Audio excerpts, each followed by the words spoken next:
जय माता दी। आप सभी का मेरे YouTube चैनल पर हार्दिक स्वागत है।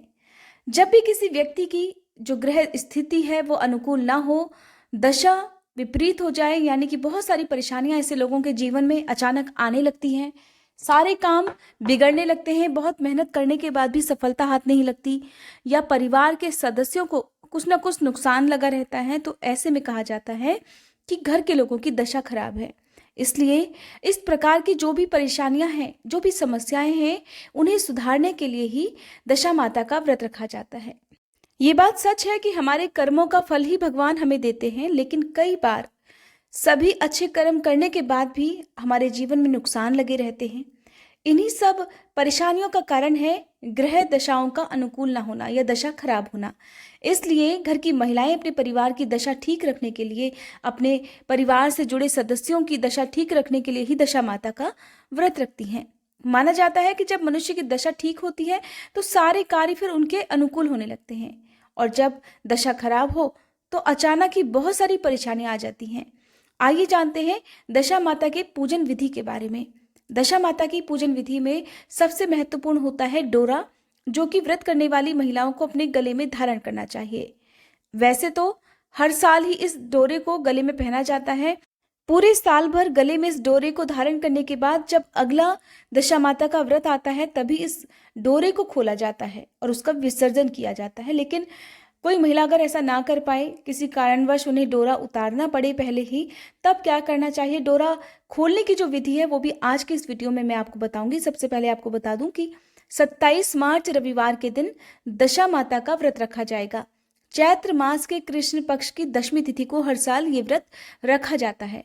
इस व्रत के पीछे एक मान्यता ये भी है कि जीवन में जो भी महिला इस व्रत को एक बार प्रारंभ कर देती है, उसे जीवन भर इस व्रत को धारण करना चाहिए। जब तक कोई बड़ी गंभीर समस्या आपके जीवन में ना हो, जब तक शरीर साथ दे, तब तक इस व्रत को नियम पूर्वक करना चाहिए। इस व्रत को करने के लिए दशा माता का व्रत करने का संकल्प लिया जाता है। फिर स्नान आदि से निवृत्त होकर साफ स्वच्छ वस्त्र धारण किए जाते हैं। दशा माता की पूजा का संबंध डोरे के साथ साथ पीपल के वृक्ष से भी है।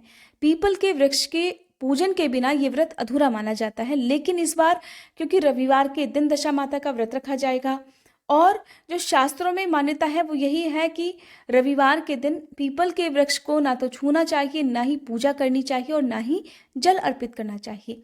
ऐसे में व्रत करने वाली महिलाएं हो सकता है असमंजस में हो कि रविवार के दिन हम पीपल के वृक्ष की पूजा करें या ना करें। तो आज की इस वीडियो में ये भी मैं आपको बताऊंगी। सबसे पहले तो जो व्रत करने वाली महिला है, उन्हें द्वार पर स्वास्तिक बनाना चाहिए मेहंदी और सिंदूर से। वहीं पर आपको 10 मातृका अर्थात 10 बिंदियां भी उंगली से बना देनी होती है। उंगली से 10 टीके लगाने होते हैं जहां पर भी आपको पूजा करनी है। फिर पूजन सामग्री में रोली, मौली, सुपारी, अक्षत, धूप, दीप, नैवेद्य, ये सब आपको रखना है। फूल भी रखने हैं। कच्चा सूत इस दिन के लिए आपको जरूर चाहिए। और एक बात और आपको ध्यान रखनी है कि दशा माता के दिन आपको किसी भी तरह की खरीदारी करने से बचना चाहिए, यानी कि इस दिन आपको पैसे खर्च करने से बचना चाहिए, और ना ही आपको आज के दिन किसी को किसी भी तरह का कर्ज देना चाहिए। घर का कोई सामान आप उधार ना दें। जो भी आपको पूजन सामग्री खरीद कर लानी है वो एक दिन पहले ही खरीद कर आप ले आएं। तो आपको कच्चा सूत चाहिए। कच्चे सूत के 10 तार से इसमें गांठें बनाई जाती हैं। इसी को दशा माता का डोरा कहते हैं। दशा माता का डोरा धारण करते समय कथा जरूर सुनी जाती है, जो कि डोरा धारण करने की होती है। इसके लिए आपको कच्चे सूत का बना हुआ जो धागा है वो लेना है। उसके 10 तार होते हैं, 10 धागे अलग अलग हैं, उनमें आप गांठें लगा लीजिए। 10 गांठें आपको पूरे धागे में लगानी होती है। थोड़ी थोड़ी दूर पर आप 10 गांठें लगा लें। फिर उसे हल्दी में रंग लें। हल्दी में रंगना जरूरी होता है। चाहे आप कच्ची हल्दी में रंग लीजिए या हल्दी पाउडर है तो उसमें आप थोड़ी देर डुबाकर रख दीजिए, और उसमें जब रंग चढ़ जाए तो उसे आप निकाल लीजिए। इसे दशा माता की बेल या डोरा भी कहते हैं। फिर इस डोरे की भी पूजा साथ में ही कीजिए। डोरे में जो 10 गांठें आपने लगाई हैं, फिर उसे आप गले में बांध लें। विधिवत धूप दीपक से पूजा करने के बाद ही इसे गले में धारण किया जाता है। फिर इसे पूरे 1 साल तक उतारा नहीं जाता है। आपको बाजार से दशा माता की तस्वीर या मूर्ति भी मिल जाएगी। अगर ऐसा ना हो पाए तो आप माँ भगवती की, माँ दुर्गा की पूजा भी दशा माता के रूप में कर सकती हैं।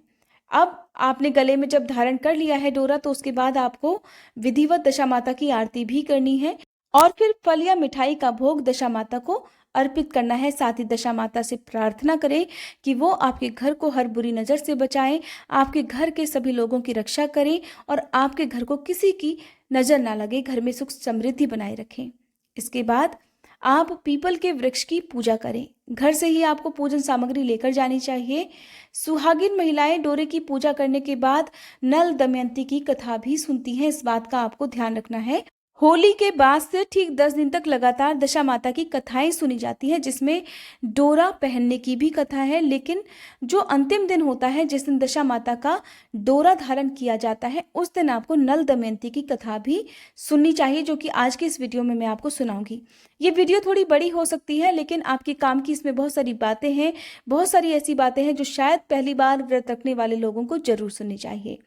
तो इसके बाद आप क्या करेंगे कि पीपल के वृक्ष की पूजा करने से पहले पीपल के वृक्ष में आप मीठा जल अर्पित करें, धूप दीप जलाएं, दशा माता का ध्यान करें, पीपल के वृक्ष में वास करने वाले सभी देवताओं का ध्यान करें, त्रिदेवों का ध्यान करें, हाथ जोड़कर क्षमा याचना करें और फिर पीपल के वृक्ष की 7 बार परिक्रमा करते हुए कच्चा सूत भी पीपल के वृक्ष के चारों ओर बांधे, जैसा कि अक्सर वट सावित्री व्रत के समय भी किया जाता है। ओम पितृ देवताय नमः इस मंत्र का जाप करते हुए भी आप परिक्रमा कर सकते हैं। फिर आप वापस घर आए। घर आने के बाद हल्दी और कुमकुम के छापे अपने घर के मुख्य द्वार पर लगाएं और इस दिन जो महिलाएं हैं जो व्रत धारण करती हैं, उन्हें एक ही बार अन्न ग्रहण करना चाहिए। इस व्रत में नमक का सेवन बिल्कुल नहीं किया जाता है, तो आप मीठा भोजन कर सकते हैं।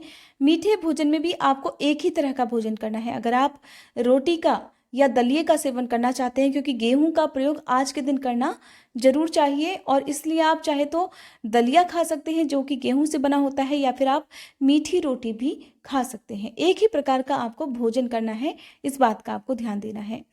दशा माता की जो पूजा विधि मैंने अभी आपको बताई है, ये सुबह के समय है, जिस समय आपको अपने गले में दशा माता का डोरा भी धारण करना होता है। पूजा करने के बाद अपने घर के सभी बुजुर्गों के पैर छूकर, बड़ों के पैर छूकर उनका आशीर्वाद प्राप्त करें और फिर अपने घर पर यदि कोई भी जरूरतमंद आता है तो उसे कुछ न कुछ दान दें। आज के दिन दान जरूर देना चाहिए, लेकिन किसी को उधार नहीं देना चाहिए और खरीदारी करने से भी बचना चाहिए। लेकिन आज के दिन आप कुछ भी नहीं खरीदें, बस एक झाड़ू, अगर आपको ज़रूरत है, आप नई झाड़ू खरीदना चाहते हैं, दिवाली पर आप नहीं खरीद पाए हैं, तो आप आज के दिन नई झाड़ू खरीद कर घर पर लाएं और विधिवत झाड़ू की पूजा करें, जैसे कि धनतेरस के दिन या दिवाली के दिन करते हैं, उसी तरह से पूजा करें। कच्चा सूत 3 या 5 बार उस पर लपेटें और फिर उसके बाद आप प्रयोग कर सकते हैं। अब बात आती है कि जिन महिलाओं ने पूरे साल भर अपने गले में डोरा धारण नहीं करना है, वो डोरा कब खोलें। तो सबसे पहले तो मैं आपको बता दूं, अगर ऐसा कारण है, ऐसी परिस्थिति है,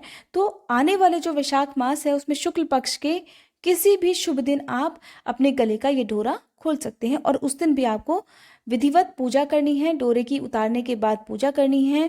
फिर उसका विसर्जन किस तरह से करना है, आपको आसपास जो भी पीपल का वृक्ष हो वहां पर जाकर पीपल के वृक्ष की पूजा करके वहीं पर जड़ में थोड़ी सी मिट्टी खोदकर उसी में वो डोरा आपको दबाकर रख देना है, घर वापस नहीं लाना है।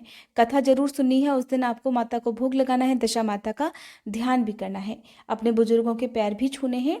माता से क्षमा याचना करते हुए आप अपना डोरा खोलकर वहां पर दबा सकते हैं। दशा माता के डोरे का ना तो अपमान करना चाहिए, ना किसी की निंदा करनी चाहिए। किसी ने अगर गले में डोरा पहना है तो उसके बार बार उसके बारे में पूछना नहीं चाहिए, टोकना नहीं चाहिए। ऐसा करने से आपके घर की दशा भी खराब हो सकती है। दशा माता का डोरा कभी भी इधर उधर नहीं फेंकना है, आप उसको सम्मान सहित अपने गले से उतारें और किसी भी पीपल के पेड़ की जड़ में मिट्टी खोदकर वहां पर दबा दें। इधर उधर फेंकने से भी आप पर दशा माता का कोप हो सकता है, दशा माता आपसे नाराज हो सकती हैं।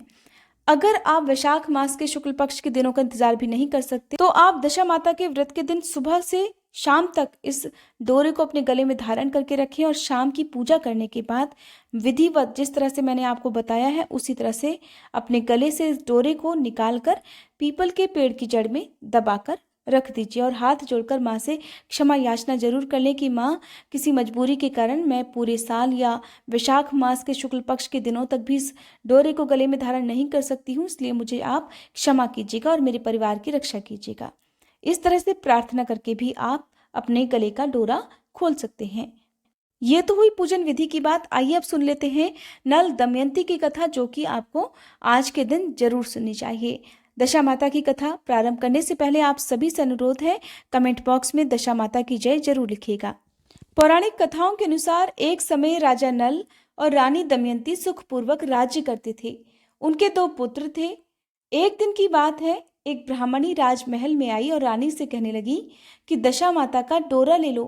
तब दासी बोली, हाँ महारानी जी, आज के दिन सभी सुहागिन महिलाएं दशा माता की पूजा और व्रत करती हैं और इस डोरे को गले में बांधती हैं, जिससे घर में सुख समृद्धि आती है। तब रानी ने वह डोरा ले लिया और विधि अनुसार पूजा करके अपने गले में बांध लिया। कुछ दिनों बाद जब राजा नल ने दमयंती के गले में डोरा बंधा हुआ देखा तो पूछने लगे, रानी जी, इतने सारे आभूषण होने के बाद भी तुमने अपने गले में ये डोरा क्यों बांध रखा है? और ऐसा कहते हुए राजा नल ने डोरा गले से खींचकर निकाल कर फेंक दिया। रानी ने डोरा उठाते हुए कहा कि ये तो दशा माता का डोरा है, आपने उसका अपमान करके अच्छा नहीं किया। उसी रात में राजा के स्वप्न में दशा माता एक बुढ़िया के रूप में आई और राजा से कहने लगी कि तेरी अच्छी दशा जा रही है और बुरी दशा आ रही है, क्योंकि तूने मेरा अपमान किया है। जैसे जैसे दिन बीतते गए, धीरे धीरे राजा के ठाट बाट, धन धान्य, सुख समृद्धि नष्ट होने लगी और दशा इतनी बुरी हो गई कि राजा को अपना राज्य छोड़कर दूसरे राज्य में भेष बदलकर काम मांगने जाना पड़ा। रास्ते में राजा को एक भील राजा का महल दिखाई दिया। वहां राजा ने अपने दोनों बच्चों को अमानत के तौर पर सुरक्षित छोड़ दिया और राजा रानी आगे बढ़ गए। राजा के मित्र का गांव आया तो मित्र के वहां वे गए। खूब आदर सत्कार किया गया। मित्र ने अपने शयन कक्ष में दोनों को सुलाया। उसी कमरे में मोर की आकृति की खूंटी पर मित्र की पत्नी का हीरो जड़ा कीमती हार टंगा था। मध्य रात्रि में रानी की आंख खुली तो देखा कि वह बेजान खूंटी हीरे के हार को निगल रही है। ये देखकर रानी ने तुरंत राजा को जगाकर दिखाया तो दोनों ने मिलकर विचार किया कि सुबह मित्र को क्या जवाब देंगे। अतः इसी समय यहाँ से चले जाना चाहिए, नहीं तो हम पर झूठा कलंक लग जाएगा। राजा रानी रात में ही चुपचाप वहां से चले गए। सुबह मित्र की पत्नी को हार नहीं मिला तो उन्होंने राजा पर चोरी का आरोप लगा दिया। इस प्रकार राजा नल और रानी दमयंती के जीवन में अनेक कष्ट आते रहे। बड़ी मुश्किल से वो अपने दिन बिता रहे थे। एक दिन वन से गुजरते समय राजा नल को वही स्वप्न वाली बुढ़िया दिखाई दी तो वे उसके चरणों में गिरकर क्षमा मांगने लगे और बोले, माई, मुझसे भूल हो गई, मुझे क्षमा करो। मैं पत्नी सहित दशा माता का पूजन करूंगा। ये सुनकर बुढ़िया ने उसे क्षमा करते हुए दशा माता की पूजन विधि बताई। कहा, चैत्र मास के कृष्ण पक्ष की दशमी तिथि आने पर तुम इस व्रत को रानी सहित करना। तब चैत्र मास के कृष्ण पक्ष की दशमी तिथि आने पर राजा और रानी दोनों ने मिलकर अपनी सामर्थ्य के अनुसार दशा माता का पूजन किया और दशा माता का डोरा अपने गले में बांध लिया। इससे उनकी दशा सुधरती चली गई और राजा को फिर से अपना राज्य वापस मिल गया। ये थी आज की वीडियो। अगर आप दशा माता की और भी कथाएं सुनना चाहते हैं तो हमारे इसी चैनल पर बाकी कथाएं भी सुन सकते हैं। वीडियो अगर पसंद आई हो तो वीडियो को लाइक करके चैनल को सब्सक्राइब और बेल आइकन प्रेस करना मत भूलिएगा।